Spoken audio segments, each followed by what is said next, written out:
Hello and welcome to PTV World. I'm your host Shahzad Raza. You are watching Faultlines.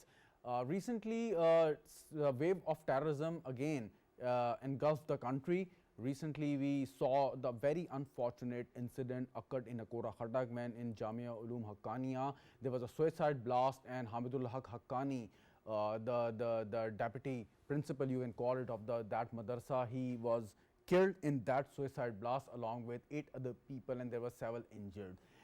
That was a unique incident, but there were several incidents in the past on the such line. It was a suicide blast and there was a condemnation across the board, and people were asking what exactly happened over there, because in the past we saw that some of the known Taliban elements, they used to stay and study in that particular seminary.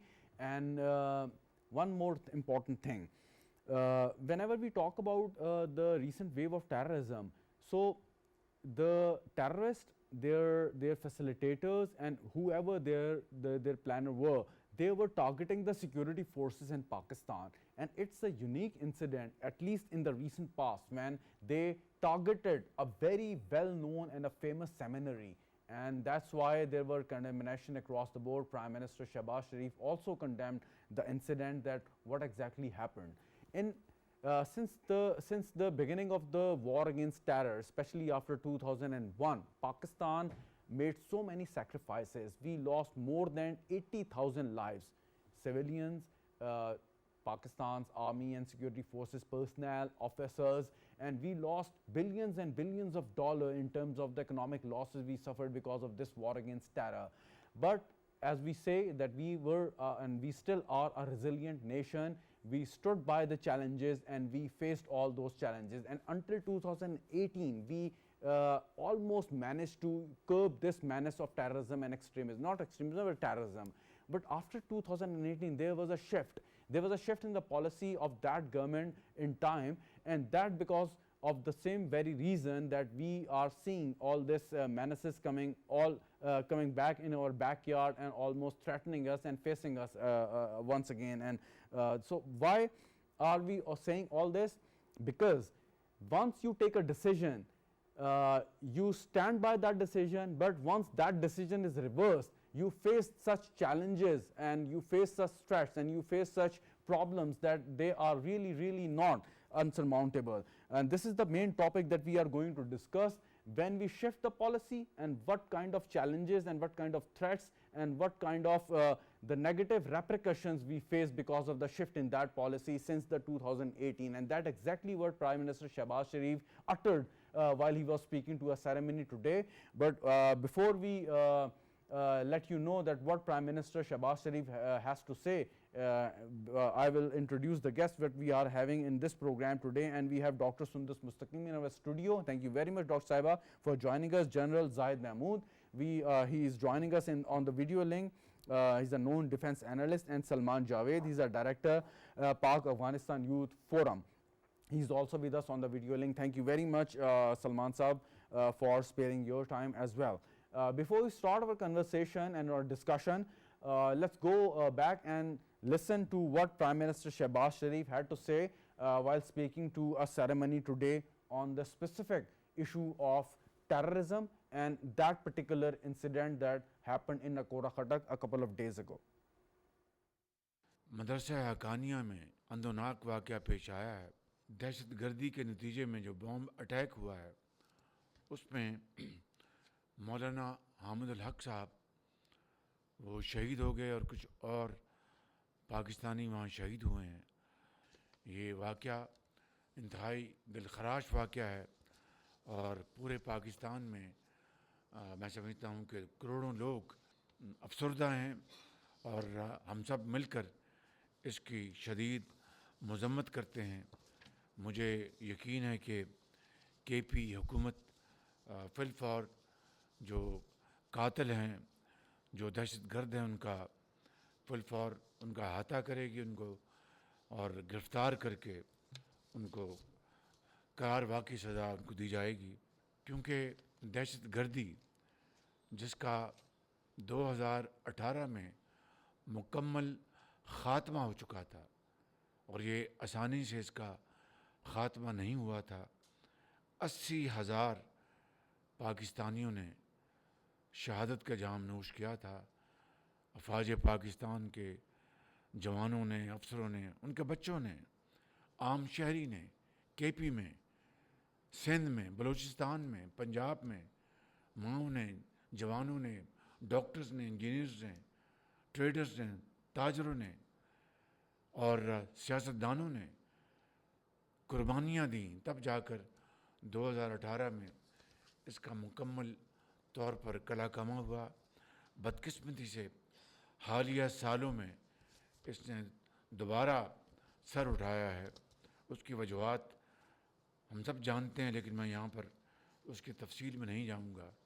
लेकिन इंशाअल्लाह रमज़ान की बरकत से और पाकिस्तान के 24 करोड़ आवाम की दुआओं से और मुसल्लह अफवाज की अजीम कुर्बानियों के तुफ़ैल इंशाअल्लाह फिर इस दहशतगर्दी का कला कमा किया जाएगा और हम चैन से नहीं बैठेंगे जब तक कि इस नासूर को दोबारा दफन नहीं किया जाता और एक ऐसी कब्र खोदी जाएगी जिससे इसका साथ दोबारा निकलना मुमकिन नहीं होगा।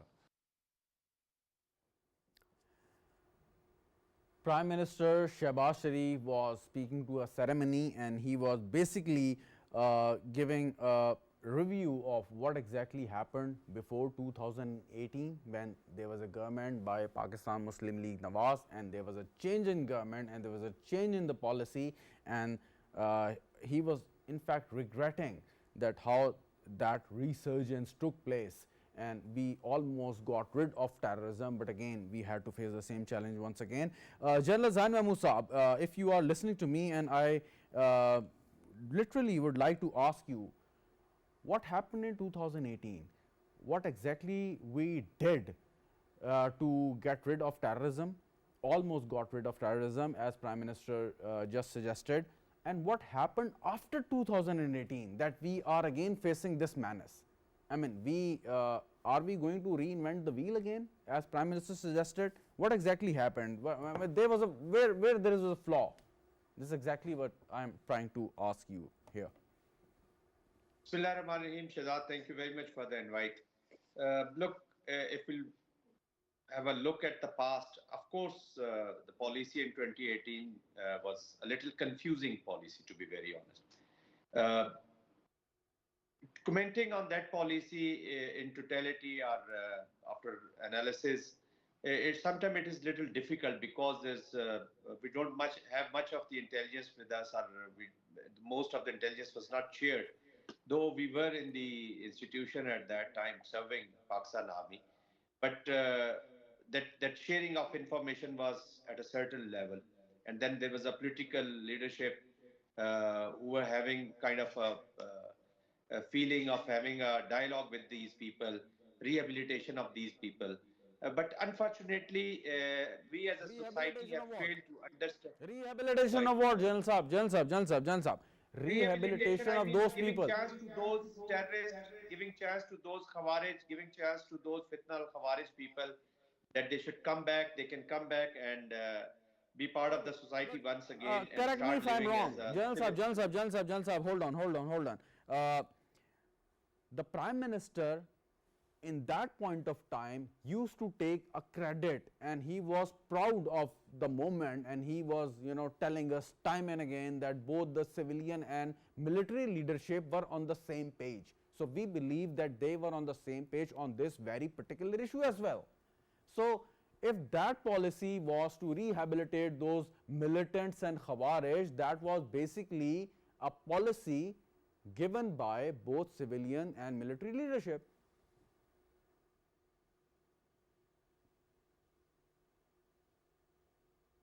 General Saab.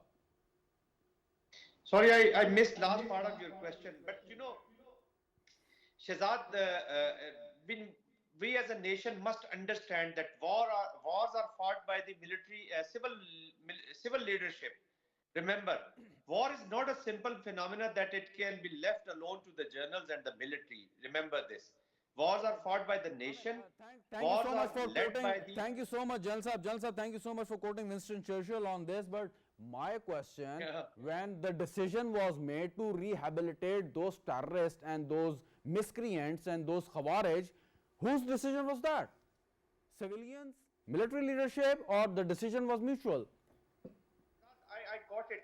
Actually, I'm missing on your voice and I'm unable to hear you. But remember that this is a general impression which is spread in Pakistan that every shot is being called by the military leadership. Whatever decisions, especially whatever decisions being taken about these operations or about this policy is by the military leadership, which is totally wrong. Let me tell you very frankly. In 2007 and 8, once we were doing operations in Bajor and Sawat, at that time, 2008 Assembly was formed and General Kiani was the chief of the army staff. So they gave complete opportunity to the civil leadership. Jan Sahab, let's stay focused on 2018, 2018, right? Don't go to 2007. Whose decision was that? The decision was taken to rehabilitate those miscreant and Khawarij, and that exactly what Prime Minister stated today.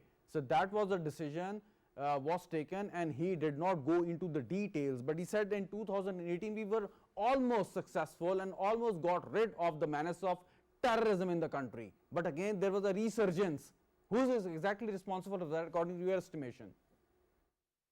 If you had allowed me to complete what I was saying, but the conclusion is that it is always the political leadership who has to take decisions, and they take decisions. Even if it is something is discussed in the military forums, something is discussed for the operations, the final approval of those operations are the decisions, especially the policy decisions, are taken by the civil leadership. It is the Prime Minister of Pakistan who takes these decisions.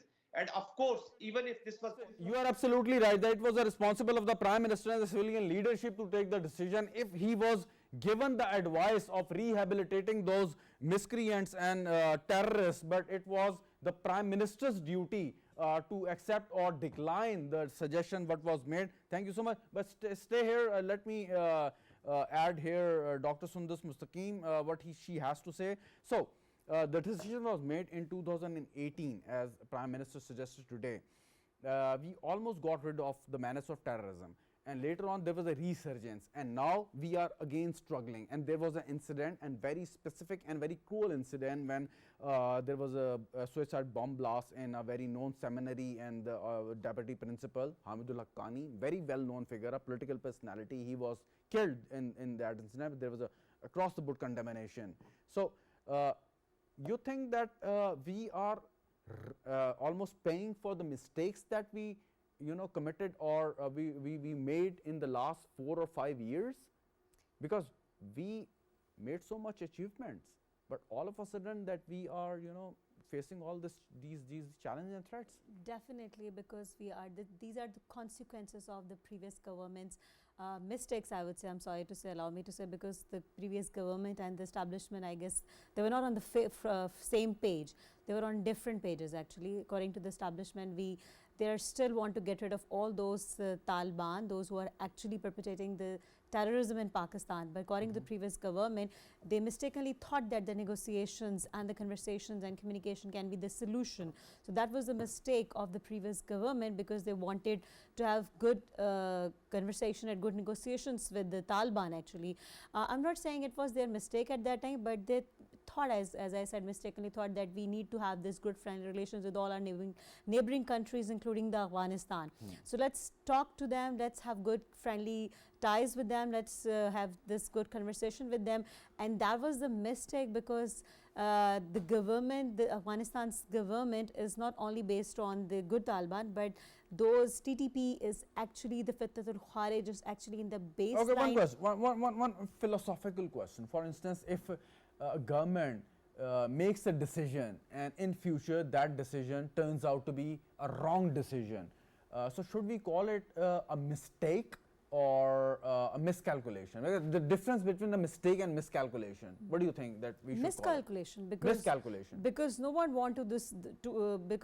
want to make conscious mistakes, actually.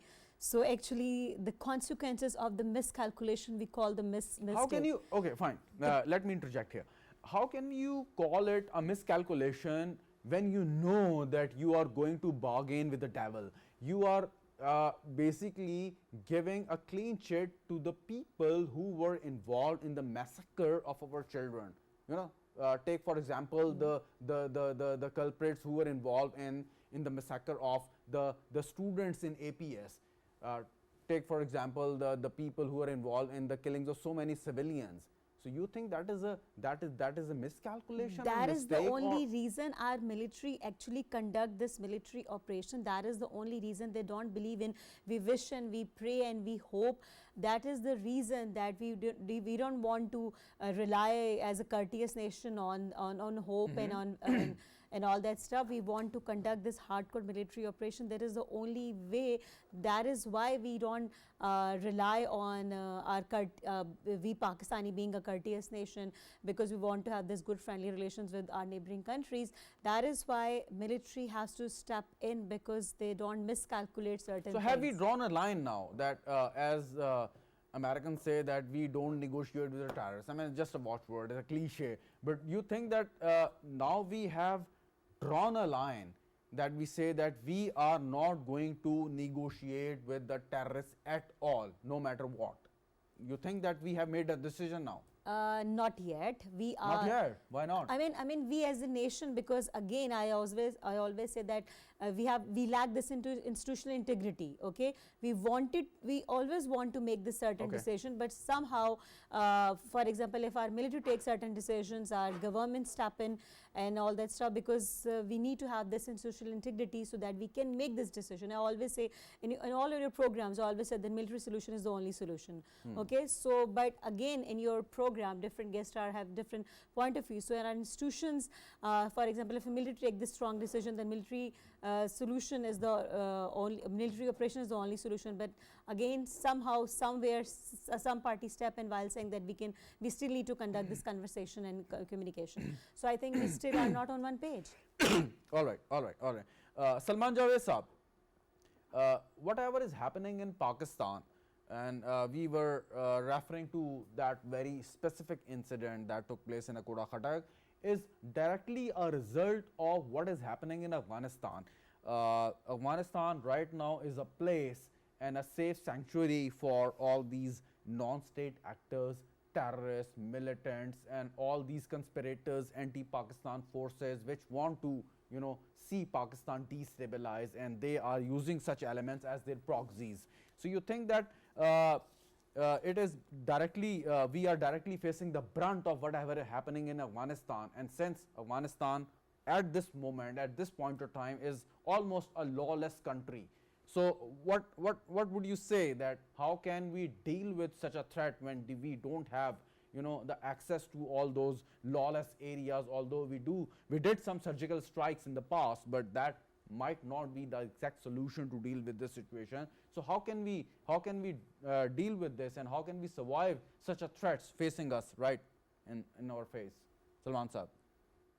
Definitely, Ji, Afghanistan is right now a magnet to almost every other militant out there in the world, especially after the fall of Syria, after the fall of Assad regime in Syria. ISIS, the operators of ISIS, they are getting a kind of safe sanctuary, safe haven inside Afghanistan. That is why in the UNSC's report, we see that they have declared that ISKP is one of the biggest menace that is emerging from Afghanistan right now. On the other hand, inside Afghanistan, like you mentioned, there is a political instability and security instability as well. Just a couple of weeks ago, in Kunduz, which is in the northern area of Afghanistan, ISP actually issued a threat to the Afghan officials and told them that they would carry out an attack on their officials on the day of payrolls, when the officials will come to pick up their payrolls. And on that fateful day, they actually carried out that attack and killed almost 40 Afghan officials. So this is the kind of picture that we are getting from Afghanistan. Then TTP is there, then Al-Qaeda is there, then the amalgamation of all these organizations, which we know as now Tehreek-e-Jihad-e-Pakistan, is also there, is also been operating from their soil. Definitely, this is a kind of threat which is not directly posing a kind of, chaotic element towards Pakistan, but also towards region as well. Uzbekistan, China, Kazakhstan, Russia, they would all be, and even Iran, they would all be looking towards Afghanistan with concerns, and they are looking towards Afghanistan with concerns. The solution is obviously in engaging all the regional stakeholders first. Like China and Russia, they need to intervene and interject, and they need to play their role. Probably they are playing their role right now. Then there are other stakeholders like Qatar, Saudi Arabia, and UAE. They are trying to mitigate the situation. Salman sir, just a second. Okay. Of course, you are absolutely right that we need to engage the regional players to deal with this situation and formulate a joint strategy. But the thing is that we are in negotiation and we already been engaging the regional countries to deal with such a threat. But the key question is that the people who are ruling Afghanistan at this particular point in time, are they willing to control the threat of terrorism, or are they willing to appreciate or honor the promises they made with the Committee of Nations that they would not let such non-state actors use the Afghanistan soil to spread this havoc of terrorism and the carnage across the region or the world? Objectively speaking, the Afghan interim government is by itself is being divided into different factions now. Two prominent factions. That's not our problem. If they are divided or not, I mean, of course, if they were divided, they should not have been in the power at the first place. I mean, they took over control of Kabul and everything, and then they made that promise. I mean, that is not our problem if they are not in control of X area of Afghanistan. What we want, that Afghanistan soil should not be used against Pakistan. Simple question. That's not our problem, obviously, but let me complete my statement. Uh, because of their internal rifts, like I mentioned earlier, there is a political instability at their helm of affairs. So there are people who would want to settle down all these issues, and there will be people who don't want to settle down these issues.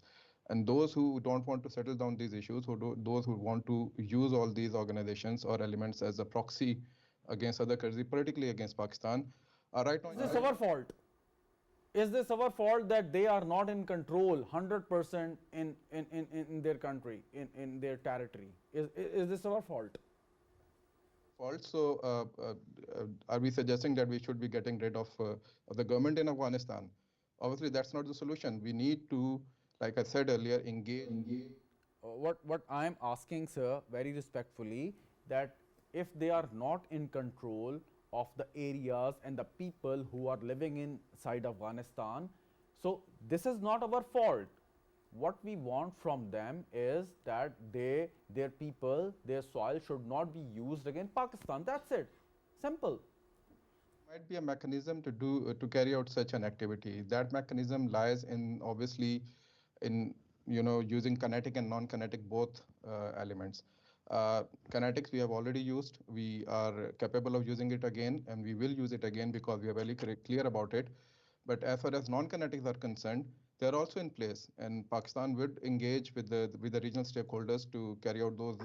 Saman sir, point well taken. Let me ask General Saab the very specific question. Saab, kinetic operation or using diplomacy to deal with this threat? But at the moment, we feel that kinetic, all this strategy and these operations are the only solution to deal with the militants who are attacking Pakistan using Afghanistan soil. So the chances for diplomacy to find the solution, at least at the moment, they seem very, very distinct, very remote at the moment. What do you think, sir? Look, Shahzad, the big question is that you have been speaking about and talking about the interim setup.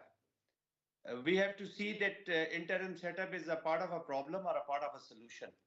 So to me, I think as of today, this interim setup in Afghanistan is a part of a problem. They are acting as a client to the proxy India, and they themselves, most of them.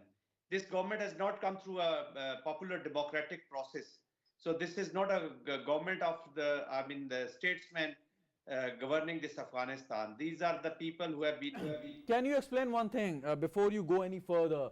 Are we absolutely sure that the existing Taliban regime is a proxy of India? We have no doubt in that. If any Pakistani has a doubt about the role of Afghan interim government, then I'm afraid that we are not aware of the situation, what is happening around us. We are clear that the Afghan regime that there in Afghanistan at this point in time, they are basically acting as an Indian agent, or they are a proxy of India. We are clear about it, right? Go ahead. That's the proof is that that's why you've crossed the international border and you've taken out few targets over there, because you have tried all your best to. I'm not negating you. I'm not disputing what you are saying. I'm just saying I agree with you, and you go ahead with your argument, sir. Yeah, exactly. Now coming over to kinetic diplomatic efforts, these have to go side by side, to be very honest. Kinetic application cannot be more than 40% of a policy. And 30-40%, yes, kinetic till the time you have a better table to negotiate with them. Look, unfortunately, these Taliban, they are the de facto government in Afghanistan. Many other countries of the world are already engaging with them, because look at the Indians. Indians, once this government was established in 2021, they were the first one to. No, but Jan Sahab, can you explain one point here? Rest of the countries in the world, they are engaging with the Taliban regime in Afghanistan because of their own reasons. They don't share the border with Afghanistan. Why we are engaging with them? Because the people who are taking refuge, illegal refuge in Afghanistan, they are attacking our civilians, our security forces, and killing our people. I mean, the level of negotiation and direction are totally different. I mean, there is no comparison that how other countries are engaging Afghan Taliban and how we are trying to engage Afghan Taliban. Shahzad, look, there are many ways and procedures. There are different elements of national power, and there are different elements in a society, in Pakistan. Those who can maintain contact with them, and these are the norms. Always, even once these Talibans were in power, the Americans were having their, the discussions with these Taliban's backdoor discussions. So there are many, routes and procedures where you need to establish that contact, even if they're the worst of the enemy and they're worst of the enemy of the humanity, even to that extent. Unfortunately, this is the norm. This is how the international procedures they take place. We need to establish contact with them, even if they are the de facto leaders. They're not the de jure. Of course. Point well taken, General Saab. Do you agree with what General Saab is saying? That kinetic plus both, like 40% should be the kinetic, rest of the. So this Carrot will be a and mix. stick. We can never be on one page with this theory, I believe. We can never be on one page. In order to have this one page policy, so we need to make one strategy, and they always say that terrorize the terrorist. So how can we terrorize the terrorist when we will be on one page on our part first, right? So I think either we should adopt the tactical strategy, either we should adopt the strategical strategy. So the mix match of both tactical and strategized things can never go the way we can never come up with such good results, I guess. So when we say we should adopt this tactical strategy, which means theoretical, we can counter their cyber and financial resources. So to snub the financial resources is like breaking the backbone of the terrorists.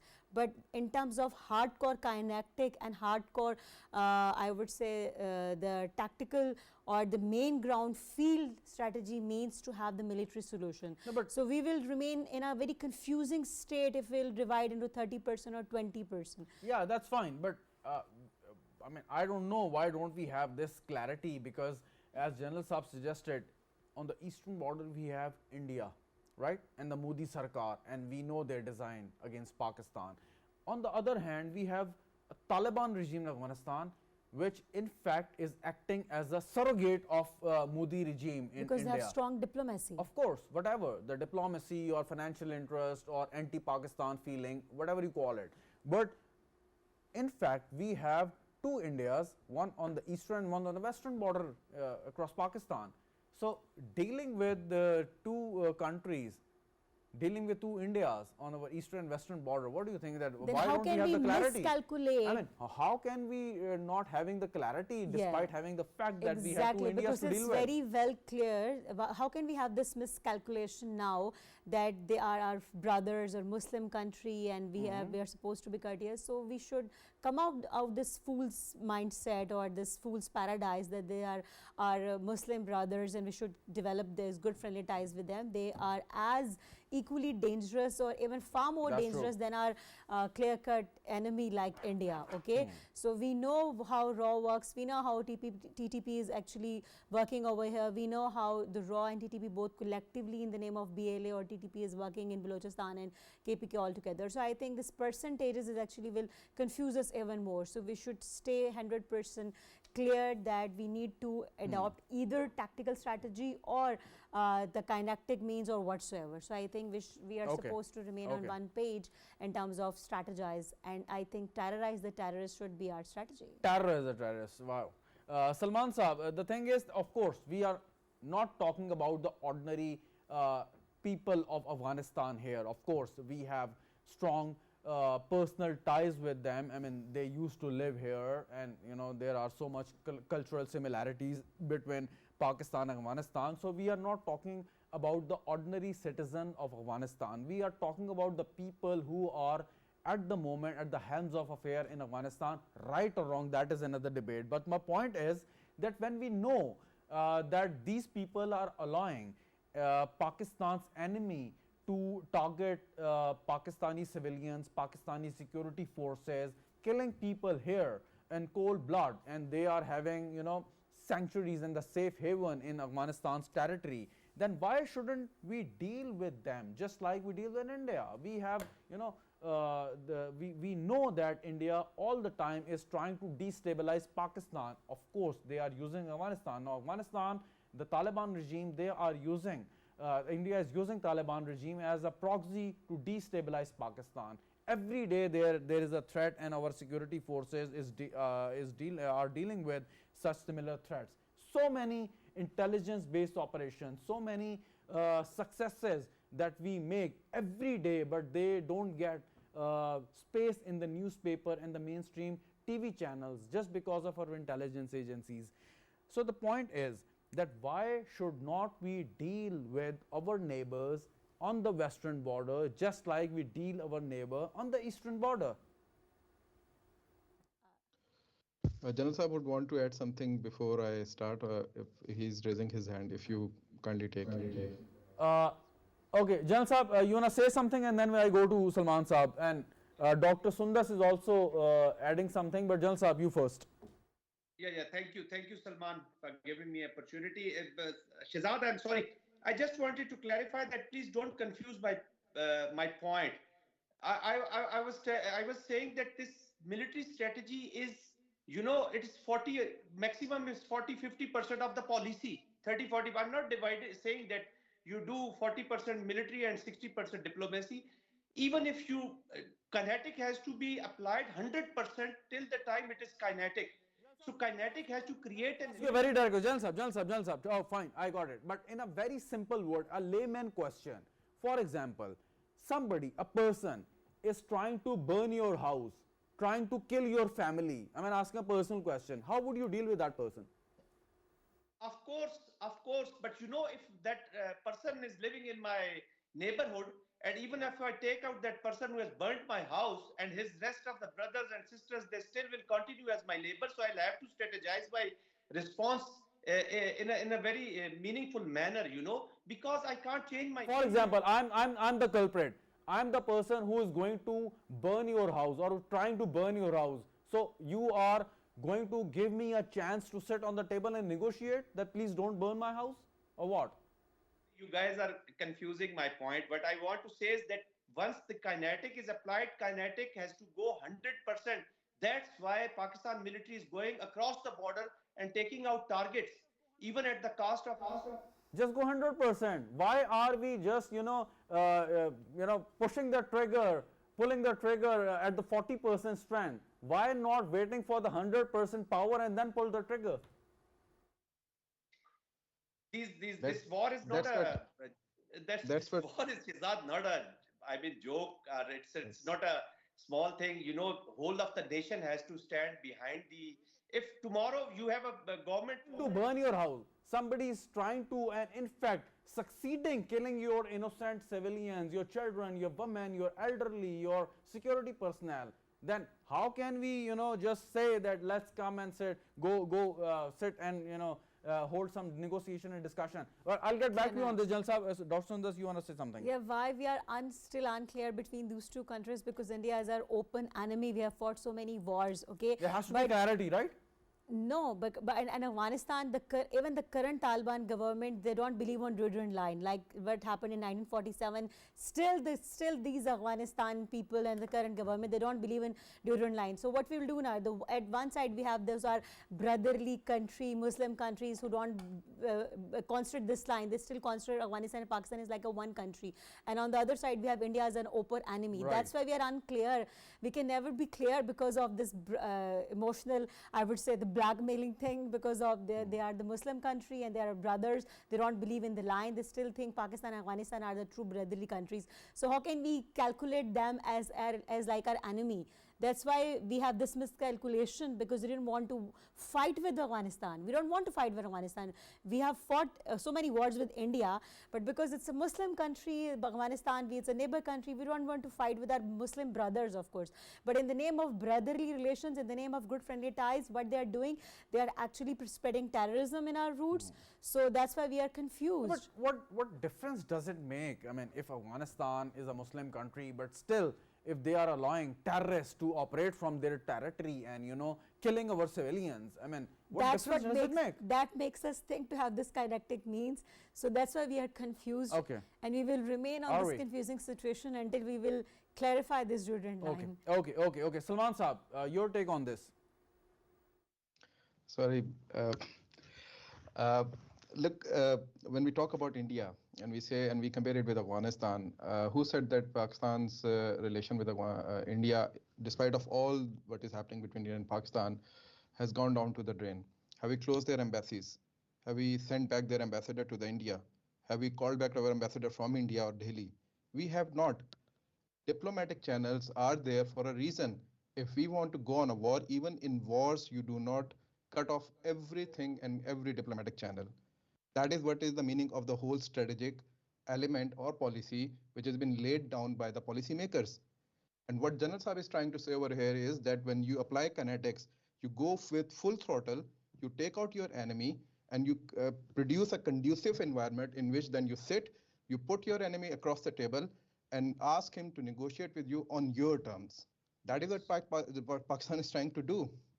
So do not confuse this element that Pakistan is actually taking it as, in an emotional manner that we cannot go against Afghanistan. It is real politics. We go with our national interest. We will define our national interest as per our own aspiration of the people, and we will defend it. That is why our people and our jawans and our officers are laying down their lives every other day. So please do not confuse it with this point that probably anyone sitting over here. I absolutely agree with you that although with all that animosity and rivalry that Pakistan and India had and still having, still we are engaging each other in some sort of diplomatic relationship, maybe some back channel diplomacy, I don't know about it, but still we say that whenever we talk about a direct negotiation or indirect negotiation, at least we admit that or diplomatically we admit that we are not letting any non-state actor to use our territory, or India at least claims that it will not let any non-state actor, or it is not involved in state-sponsored terrorism against Pakistan. But in Afghanistan, there are irrefutable evidences available. Let's say United Nations Security Council is publishing report after report. that more than 20 or 30 non-state actors, the terrorist outfits, they are operating for Afghanistan. They are attacking the neighboring countries, including Pakistan. So this is what we are saying. Look, you will have to go for the complete picture. I'm surprised that I mean we have to debate it like this over this national channel.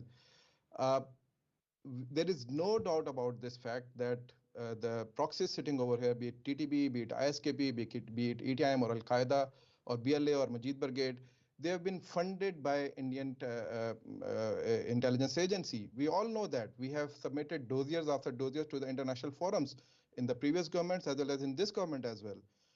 The fact is, and a meeting of Muttaqi, FM Muttaqi, with the Foreign Secretary of India, that is an open evidence as well that India is trying to lure in Afghan Taliban and use their soil against Pakistan. That is an open fact, that's an open secret. Nobody is denying that. But the strategy, we are talking about the strategy over here. We are not talking about a tactical approach towards Afghanistan. You cannot divorce your geography. If you want to go for a full-scale throttled With the terrorists, you want us to negotiate with the terrorists, right? Want to negotiate with the terrorists, please understand this. There is an order, established order, international order. There is a Taliban regime, but we don't recognize Taliban regime. No country in the world recognizes Taliban regime, and still they are supporting and backing the non-state actors at the behest of the Indian intelligence agencies. So what we do? What should we call them? What should we call them? And you want us to negotiate with them? Look, India is perpetuating everything against Pakistan. India is funding everything against Pakistan. They have funded $43 million to Nur Ali Masood alone in last 4 years. So will you go for a full-scale throttle war? Finish your sentence, sir. I've finished my sentence. If India, despite all the animosity we are engaging India in any sort of back channel, track 2, track 3 diplomacy, although we know and we have irrefutable evidence that India is using all its resources to destabilize Pakistan using the proxies in Afghanistan and anywhere in the world. So why can't we deal with the Taliban regime in Afghanistan just like we did with India? I mean, of course, I know that they are the enemy, but still we are engaging them in some sort of diplomacy. What do you think? As my last comment, I'll list down a few things. In last 4 years, Pakistan sent a few delegations to negotiate with the... Salman Sahab, I just asked the General Sahab the question. I have last 2 minutes, and General Sahab, please conclude. Look, Shahzad, I think we have to evolve our strategy, a whole of a nation strategy. The civilian leadership of Pakistan has to lead the war. They exactly know how to deal with this situation. As far as the military is concerned, there's no doubt in the minds of the Pakistan military that anything which is coming against Pakistan, any bullet being fired from the Afghanistani soil or from inside Pakistan, or people coming from Afghanistan will be retaliated. Sir, sorry to cut you, last 1 minute, but there was so much clarity what Dr. Sundars added earlier in her argument that we know that who's the enemy, and we really, in such type of enemy, really cannot negotiate with that enemy. So we need to bring some sort of clarity in our strategy, if not in policy. Please listen to me carefully. My humble submission is, I'm not saying that you talk to the terrorist. I am saying that after the kinetic, you will have to talk to someone. What can we do? Will we cross the border and go and occupy Kabul? It is not going to happen. We will fight till the last terrorist is there who is acting against Pakistan. He will be taken out, whether inside Pakistan or inside Afghanistan. After that, you have to create an environment. But at least we will be making a very clear statement that there is a zero tolerance against such element who are, looking at Pakistan with some bad intention and attacking our civilians and our security forces. There is already a zero tolerance. That's why you crossed the border. You have taken out targets inside Afghanistan. This is not a small step. this is one of the, I mean, the escalation can. I would love to listen to your arguments more and more, but I'm sorry that I'm almost done with my show here. Time is almost finished. Thank you so much for your valuable time and your arguments. Salman Saab, thank you so much as well. Dr. Sundar Mustaqim, thank you so much for your participation in your time, and thank you so much viewers for watching the program. Khuda Hafiz and good night.